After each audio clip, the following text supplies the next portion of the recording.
Le bulletin météo. Maintenant que vous avez appris tout ce vocabulaire, vous êtes capable de présenter et de comprendre le bulletin météo.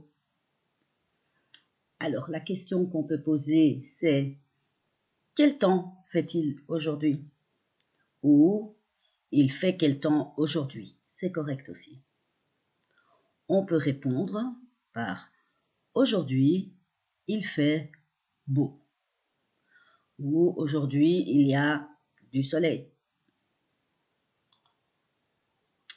Quand on regarde le bulletin météo, évidemment, on est intéressé de savoir quel temps il va faire les prochains jours.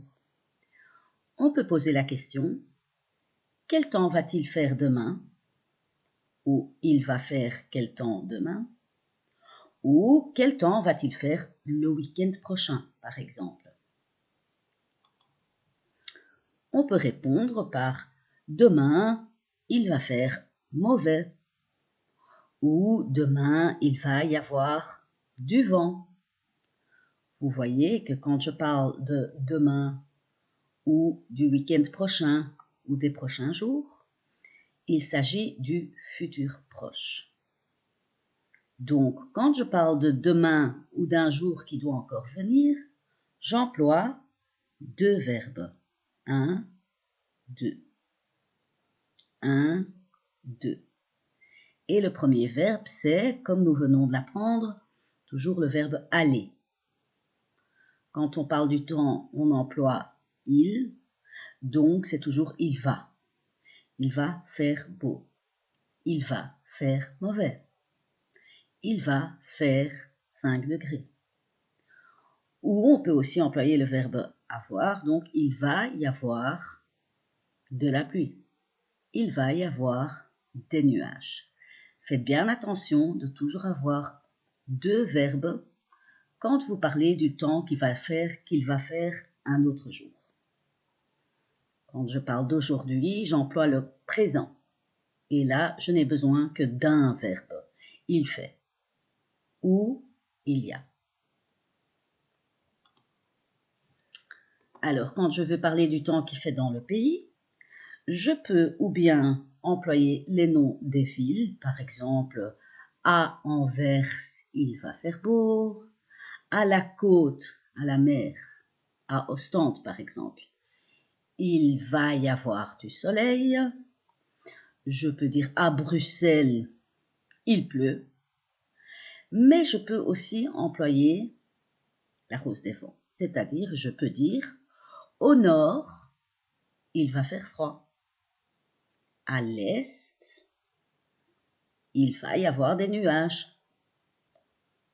Au sud, il va y avoir des éclaircies. À l'ouest, il va pleuvoir, par exemple. Voici un petit bulletin météo simple.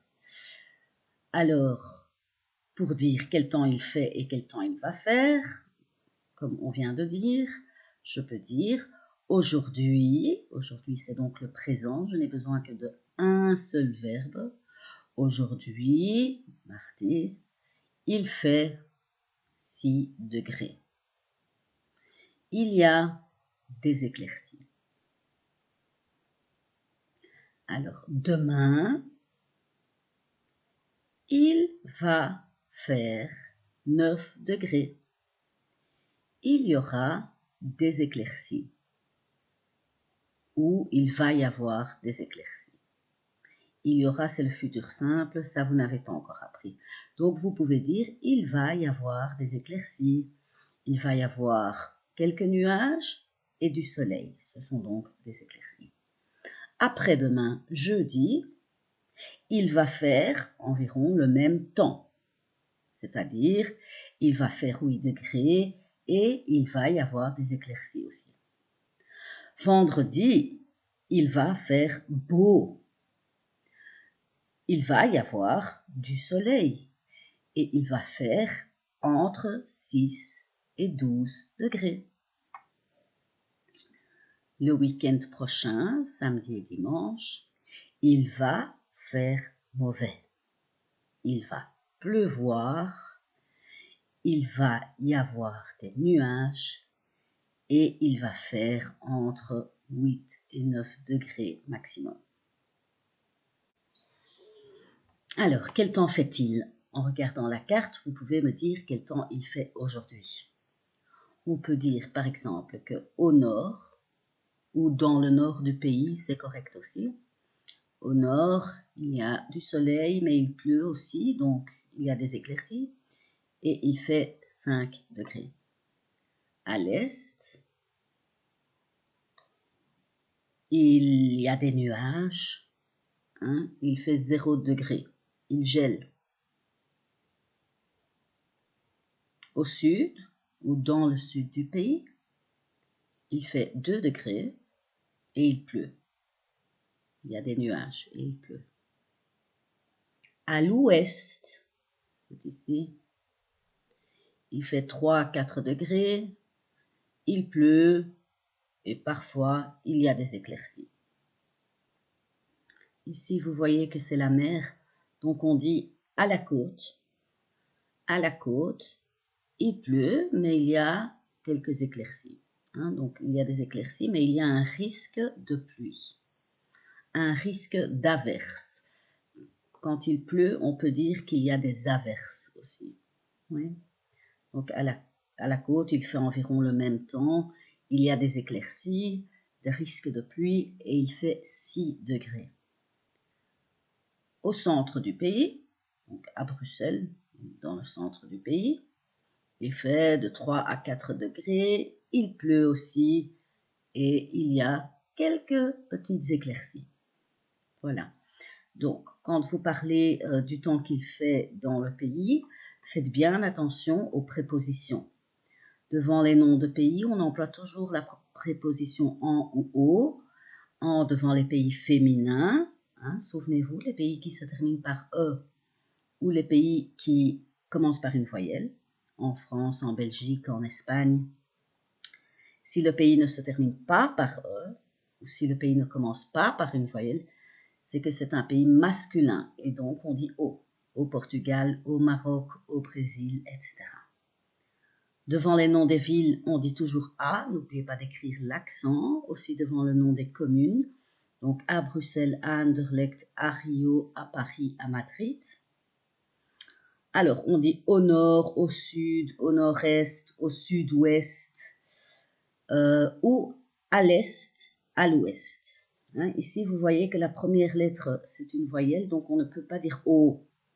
On dit au nord, au sud, au nord-est, au sud-ouest. Mais quand ça commence par une voyelle, on ne dit pas au, mais al. À l'est, à l'ouest. L'est, c'est ici. L'ouest, c'est ici. Et on dit aussi à la côte, c'est-à-dire à la mer. Voilà. Dernière partie, quelques petites phrases ou quelques petits mots importants quand vous envoyez un email. Pour saluer, donc pour commencer votre email tout en haut, vous pouvez dire, quand c'est un contexte formel, donc par exemple quand c'est pour le travail, hein, un contexte formel, vous dites madame, monsieur, ou cher monsieur Dubois, ou chère madame Dubois. Faites attention, quand c'est une femme, on écrit cher comme ça. Quand c'est un homme, on écrit cher comme ça. Alors, c'est correct aussi quand on écrit à des amis ou la famille. Ça, c'est un contexte informel. Alors, on peut aussi dire cher Eric quand c'est un homme ou cher comme ça quand c'est une femme. Ou on peut dire aussi salut Louise. Attention, c'est seulement quand on parle aux amis ou à la famille, quand c'est un contexte informel. Faites bien attention à la différence entre ces deux colonnes. Dans le contenu de votre mail, faites attention, quand c'est un mail formel, donc pour le travail par exemple, employez toujours vous ou votre. Hein. Comment allez-vous? Hein. Regardez dans votre agenda. Quand c'est un contexte informel, donc avec les amis et la famille, vous pouvez dire tu. Tu et donc ton ou ta, comme vous avez appris, hein, les adjectifs possessifs. Un exemple, donc si vous voulez demander à quelqu'un de venir avec vous, vous pouvez dire « Oh, vous voulez m'accompagner ?» Quand je demande la même chose à une amie ou de la famille, je dis « Tu veux m'accompagner ?» Donc, attention, tu ou vous, et le verbe change aussi. Enfin, ça reste le même verbe, mais il faut bien le conjuguer. Par exemple, quelle est votre adresse? Quelle est ton adresse? La différence entre vous et tu et votre ou ton ou ta. Et alors, pour terminer le mail, la phrase finale, dans un mail formel, vous pouvez dire sincère salutation, salutation distinguée, bien à vous, cordialement. Dans un mail informel, vous pouvez dire bien à toi, ou à bientôt, ou bisous.